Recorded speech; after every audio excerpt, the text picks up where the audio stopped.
반갑습니다. 2월 3일 화요일이 되었습니다. 오늘 하나님께서 우리에게 주시는 말씀은 요한복음 5장 30절부터 47절까지의 말씀입니다. 제가 봉독해 드리겠습니다. 내가 아무것도 스스로 할 수 없노라. 듣는 대로 심판하노니 나는 나의 뜻대로 하리 하지 않고 나를 보내신 이의 뜻대로 하리 하므로 내 심판은 의로우니라.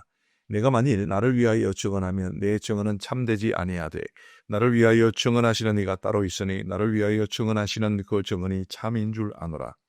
너희가 요한에게 사람을 보내매 요한이 진리에 대하여 증언하였느니라. 그러나 나는 사람에게서 증언을 취하지 아니하노라. 다만 이 말을 하는 것은 너희로 구원을 받게 하려 함이니라. 요한은 켜서 비추이는 등불이라. 너희가 한때 그 빛에 즐거이 있기를 원하였거니와 내게는 요한의 증거보다 더 큰 증거가 있으니 아버지께서 내게 주사 이루게 하시는 역사, 곧 내가 하는 그 역사가 아버지께서 나를 보내신 것을 나를 위하여 증언하는 것이요. 또한 나를 보내신 아버지께서 친히 나를 위하여 증언하셨느니라. 너희는 아무 때에도 그 음성을 듣지 못하였고 그 형상을 보지 못하였으며 그 말씀이 너희 속에 거하지 아니하니 이는 그가 보내신 이를 믿지 아니함이라. 너희가 성경에서 영생을 얻는 줄 생각하고 성경을 연구하거니와 이 성경이 곧 내게 대하여 증언하는 것이니라. 그러나 너희가 영생을 얻기 위하여 내게 오기를 원하지 아니하는도다. 나는 사람에게서 영광을 취하지 아니하노라. 다만 하나님을 사랑하는 것이 너희 속에 없음을 알았노라. 나는 내 아버지의 이름으로 왔음에 너희가 영접하지 아니하나 만일 다른 사람이 자기 이름으로 오면 영접하리라. 너희가 서로 영광을 취하고 유일하신 하나님께로부터 오는 영광은 구하지 아니하니 어찌 나를 믿을 수 있느냐. 내가 너희를 아버지께 고발할까 생각하지 말라. 너희를 고발하는 이가 있으니 곧 너희가 바라는 자 모세니라. 모세를 믿었더라면 또 나를 믿었으리니 이는 그가 내게 대하여 기록하였음이라. 그러나 그의 글도 믿지 아니하거든 어찌 내 말을 믿겠느냐 하시니라. 아멘. 오늘 본문 30절에는 이런 말씀이 있습니다. 내가 아무것도 스스로 할 수 없노라. 듣는 대로 심판하노니 나는 나의 뜻대로 하리 하지 않고 나를 보내신 이의 뜻대로 하리 하므로 내 심판은 의로우니라. 우리 예수님이 말씀하시기를 나는 아무것도 스스로 할 수 없다 그러셨고요. 이제 듣는 대로 아버지에게서 듣는 대로 심판한다. 나는 나의 뜻대로 하리 하지 않고 나를 보내신 아버지의 뜻대로 하리 하므로 아버지의 뜻대로 심판하리 하므로 내 심판은 의로우니라 이렇게 말씀하셨습니다. 아무것도 스스로 할 수 없다. 우리 예수님 이와 비슷한 말씀을 어제 본문에서도 하셨는데 19절 말씀을 보시면 이렇게 되어 있습니다.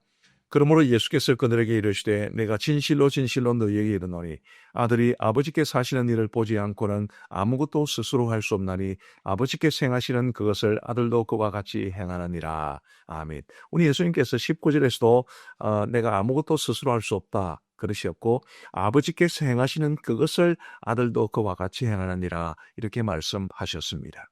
우리가 정말 마음에 깊이 새겨야 할 말씀이죠. 예수님마저도 예수님처럼 완전하시고 그야말로 하나님과 완벽하고 완전한 하나됨을 이루셨던 예수님조차도 스스로 할 수 없다. 아무것도 스스로 할 수 없다 이렇게 말씀하시는데 우리가 스스로 하나님과 관계없이 뭔가를 하려고 하고 하나님과 관계없이 생각하고 판단하고 말하는 일들이 얼마나 많이 있겠습니까? 우리 예수님께서는 그 말씀, 그 행동, 또 그 심판 모든 것을 하나님과의 관계 속에서 행하기를 원하셨고 아무것도 스스로 하지 않으시려고 그러셨는데 부디 저와 여러분들도 정말 하나님과의 관계성 속에서 우리가 이 땅을 사랑할 수 있게 되기를 간절히 바랍니다. 내 감정이나 내 기분대로 하는 것이 아니라 내가 가지고 있는 이 선입견, 내가 가지고 있는 기본적인 지식, 그것을 가지고 판단하는 것이 아니라 철저하게 하나님과의 관계 속에서 하나님께서 무엇을 하시는지를 우리도 보고 그대로 하고 하나님께서 어떤 뜻을 가지고 계시는지를 알고 그 뜻대로 살아가려고 하는 그런 거룩한 몸부림이 우리에게 있게 되기를 간절히 소망합니다. 우리는 아무것도 스스로 할 수 없는 존재임을 고백하시고 철저하게 하나님을 의지하시고 하나님과의 관계 속에서 살아갈 수 있는 우리 모두가 되기를 간절히 바랍니다. 그리고 이제 오늘 본문에서 이 증언이라는 말이 얼마나 많이 나오는지를 한번 보시기를 바랍니다. 제가 몇 구절 읽어가면서 증언이라는 말이 몇 번 나오는지를 한번 꼽아 보겠습니다. 31절부터 보시면 내가 만일 나를 위하여 증언하면 내 증언은 참되지 아니하되 나를 위하여 증언하시는 이가 따로 있으니 나를 위하여 증언하시는 그 증언이 참인 줄 아노라. 너희가 요한에게 사람을 보내매 요한이 진리에 대하여 증언하였느니라. 그러나 나는 사람에게서 증언을 취하지 아니하노라. 다만 이 말을 하는 것은 너희로 구원을 받게 하려 함이니라. 지금 네 구절을 읽었는데 이 네 구절에서 무려 7번이나 증언이라는 말이 나왔습니다. 그 다음에도 증거 혹은 증언이라는 말이 자주 반복됩니다. 무슨 증언이며 무슨 증거이겠습니까? 예수님께서 하나님의 아들 독생자 메시아라는 사실을 증언하는 것이고 증거하는 것입니다. 자, 이 말씀이 우리에게 주는 의미는 굉장히 묵직하다고 봅니다. 그러니까 우리 예수님께서 이 땅에 오셔서 예수님께서 행하시는 그 많은 일들을 보시고 그 예수님이 행하시는 일이 곧 예수님이 메시아이심을 증언하는 것이라고 말씀을 하셨는데 지금은 우리 예수님께서 육신으로 세상에 보이시지 않으시기 때문에 무엇을 가지고 증언하시겠습니까? 크게 보면 두 가지라고 생각을 합니다. 하나는 바로 성경입니다. 오늘 39절 말씀해 보시면 너희가 성경에서 영생을 얻는 줄 생각하고 성경을 연구하거니와 이 성경이 곧 내게 대하여 증언하는 것이니라. 성경이 예수님께 대해서 증언하신다라고 말씀하고 계십니다.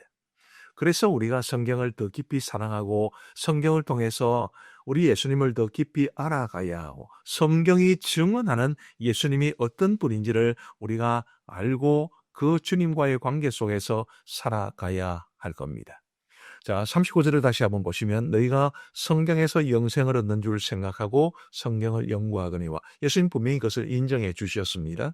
그리고 이 성경이 곧 내게 대하여 증언하는 것이니라 이렇게 말씀하시니까 성경을 통해서 성경이 증언하는 예수님을 알고 믿음으로써 영생을 얻게 된다. 이제 이런 논리가 가능하겠지요.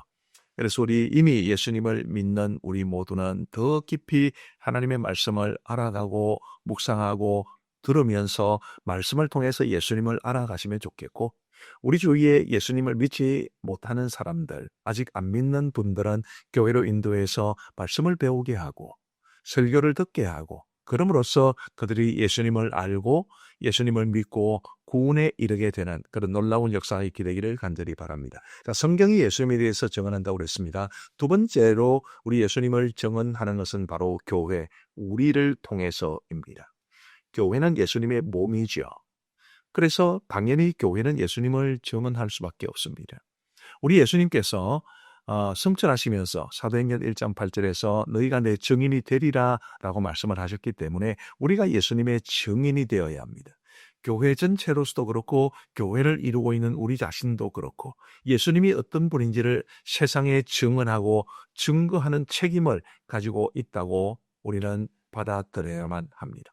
예수님이 이런 분이시다라는 것을 말로 증언할 뿐만 아니라 교회의 모습과 우리의 살아가는 모습을 통해서 예수님을 증언할 수 있어야 할 겁니다. 한번 깊이 한번 돌아보시지요. 여러분들 주위에 있는 분들은 여러분들을 통해서 어떤 예수님을 보고 있다고 생각을 합니다. 우리가 예수님을 믿는 사람들이기 때문에 뭐 싫든 좋든 우리는 예수님을 세상에 보여줍니다.